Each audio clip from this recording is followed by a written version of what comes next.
Winsenberg on the Weekend, News Radio 1040, WHO. Our next guest is Dr. Dan Neuharth. He's the author of a book called If You Had Controlling Parents. Dan is a psychologist and a family counselor. He lives in California, and he has appeared on many national television shows. He's been on Oprah, and we're going to talk about that a little bit later. But Dr. Neuharth, I want to talk about your book up front, If You Had Controlling Parents. Why don't you define for us right away what you would consider a controlling parent?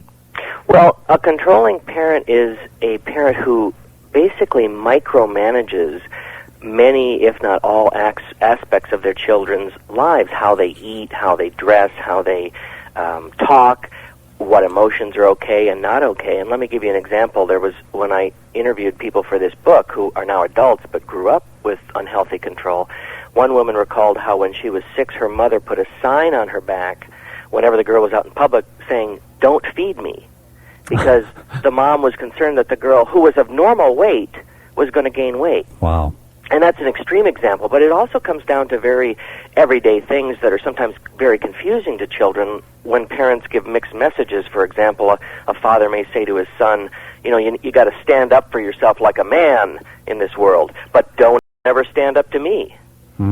Interesting. Now, is control something different from discipline? Because we all should be disciplinarians as parents. Well, you have to be, and you have to have appropriate discipline. I mean, you have to tell your children that the stove is hot and don't touch it and don't go in traffic. What I'm talking about is not a factor in the majority of families, but in a sizable minority where it goes too far, where every little thing is controlled. Okay, so what are some of the symptoms of a person who has had over-controlling parents? Often, if you grew up with unhealthy control, you may find that in your adult life you may be excessively perfectionistic. You may find that it's hard to get close to other people even when you want to. You may find that you're driven, anxious, worried, afraid to make decisions because when you were a child, your decisions were always second-guessed or ridiculed. You have every single word you just said describes me. Uh-oh.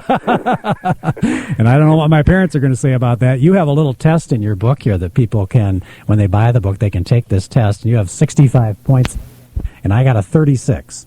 So what does that tell you about me? Well, I'm... Come on, be honest. I've had people who say I got 65 out of 65. So 36 isn't bad, but it's cause for concern. Yeah, I don't think it's really a question of good or bad. The only point of a book like mine or the test like that is it can be helpful in solving some of your current day problems, because I see so many people who come into my office, clients who are adults and who have some of the problems we were just talking about, and they don't make a connection to the way they were raised. And if you can, and sometimes there may be a connection, sometimes there may not be, but if there is a connection, and you can make that connection, you can begin to clear up current day problems at their source. Well, that's interesting that you say that a lot of people don't connect it with how they were raised. Aren't we as a society going the other way, where we're starting to blame our parents for everything? I think that has been, in the last 15, 20 years, there's been an excess of that. And I am clearly not out to blame or bash parents, and I don't do it. I don't do it in the book. I mean, being a parent is a very tough job. I think it's probably the toughest job around. But it's a question of understanding. No one's to blame. I mean, parents generally do the best they can. They may be repeating the way they were raised, and the way they were raised was not terribly healthy. I hear this all the time. I see parents. I volunteer in the local elementary school, and I see kids who have been really mistreated by parents, kids who even have no discipline, whose parents just let them do whatever they want, and then they still come off saying, I did the best I can raising my kid. Do you really believe they did the best they could? I think they did the best they could. The difficult, I think, sort of poignant problem that many of us have when we grow up is we realize that even though our parents did the best, it wasn't the best for us. And it wasn't good enough. So somewhere we have to understand that in their mind they did do the best they could do, but it wasn't necessarily the best for us. Exactly, and so they're not to blame, but also it's important. I tell people in my book that that it's important to remember that you're not responsible for what your parents did to you. They are. They were the adults. But at the same time, as an adult now, you are responsible for what you do with your life, and your parents aren't. And often if you were raised with a controlling parent and you're in your 30s or 40s or 50s, they may still be trying to control and, ask you about your social life or your finances or your food or things like that. Treating you like a child when you're not a child. Right. Telling you where you can go at age 40, what you should do, what you should wear to go outside. You have a number of ways that parents control. Some make you feel guilty. Some withhold love from you, and that's a way of controlling. Some make you just downright scared to talk to them. They're so over-controlling and militaristic that you're scared to talk to them. You use the word cult-like, and that's kind of a hard word for some people to hear, but you're saying some parents actually are cult-like in how they almost brainwash their kids. I found that in a lot of families, and what happens is the parents generally, one thing you'll hear from people who grew up with parents like that is, my dad or my mom would never admit they were wrong. They would never say the words, I don't know. And they always had to be sure about everything. And a small percentages of those parents may have been actually geniuses and Einsteins and did know everything, but I would say most of them, in fact, were quite afraid of being uncertain. And they saw the world in very all-or-nothing terms. Mm-hmm. And the problem is, if you grow up in that environment, you tend to think that that's normal. Right. You don't realize that that's not the only way to raise children. That's right. Our guest is Dr. Dan Neuharth. The book is called If You Had Controlling Parents. And Dan, I feel a special connection to you, and that's because I went to University of South Dakota in Vermilion. And that, of course, is your dad's alma mater. And your dad is Al Neuharth, who is the founder of USA Today and was the chairman of Gannett and big multi-million-dollar moneymaker, owned lots of newspapers, and yet I understand he must have been quite a parent. You don't mention him much in the book, which I found fascinating because I think when you appeared on Oprah and he wrote a column about it later, it made it sound like you were really bashing him in the book, but you barely even mention your upbringing in the book.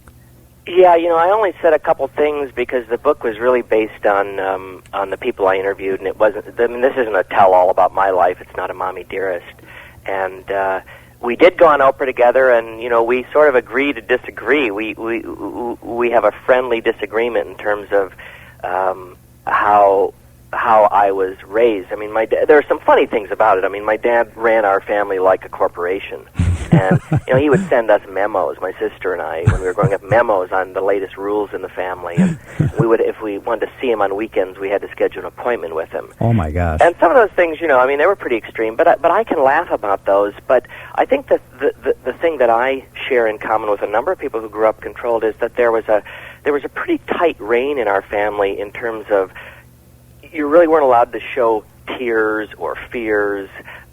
You had to be careful what you said and when you said. And there probably wasn't a lot of love shown then either, right? Not lots of affection. There was not open affection. I mean, we didn't get hugged a lot or told that we were loved. And I think that's how my dad was raised. But your dad's point, and I've got his column right here in front of me, your dad's point is Dan has a successful career as a print and broadcast journalist, a university professor, and a family therapist, and he's basically blaming me. I mean, it's like, hey, he turned out okay, but I think your dad kind of missed the point. You didn't blame anybody. You went, I think, bent over backwards to make sure everybody understood. You're not blaming parents. You're just trying to get people to understand why they are the way they are. And I think that's one of the hardest things if you grow up in a family like this is often you can't really talk about it with your parents because they do feel blamed, even when you're not blaming them. Yes. They have a different mindset. They have a different generation. They have a different set of values. And, in some ways you just sort of have to proceed on your own and find ways to emotionally leave home. He basically says that you're remembering things a certain way and that he doesn't think it was that way. Like I say, we agree to disagree. So what's his impact been on you? You don't have kids, right? No, I don't. And do you think that has been part of that impact? I think that was part of it, and I hear that from a number of people, certainly a minority, but a number of people who grew up with unhealthy control, is that, if you grew up in a position where your childhood was very, very difficult, you think twice or three times or four times before inflicting that on another child. Yeah. I think that's unfortunate, but I think it's also a fact. Yeah. I really like some of your solutions. You just right up front say you should be confrontational sometimes. Most of the books I've read, when it talks about dealing with your parents, it says, be very careful, don't be confrontational. And you say, hey, confrontational can be okay sometimes, right? Confrontation, if you do it for you, In other words, you're not going to change your parents. They spent many years trying to control you, and it didn't work very well. What makes you think you can change them? But some people feel a need to just say their piece, just for themselves, say whatever they have to say to their parents. It probably won't change anything, but you may feel better, and especially if you say it, with respect, not in a blaming way. Yeah, and you do a nice job, I think, outlining in the book some of the ways that you can do it respectfully. You also say something that surprised me. Forgiveness is optional. I'm not a big fan of forced or premature forgiveness. I think if you forgive someone before you're ready, it can perpetuate some of the hurt that happened. My focus more is on emotionally letting go, and forgiveness is one way to do that. But it's not the only way. You don't have to forgive people who hurt you, particularly if they continue to hurt you. Mm-hmm. And then you also suggest that people try to remove themselves and be objective. Take a period where you can observe your parents objectively. For instance, when you went home for a christening and you just took 2 days and observed your dad as objective as you could be, and that helped, didn't it?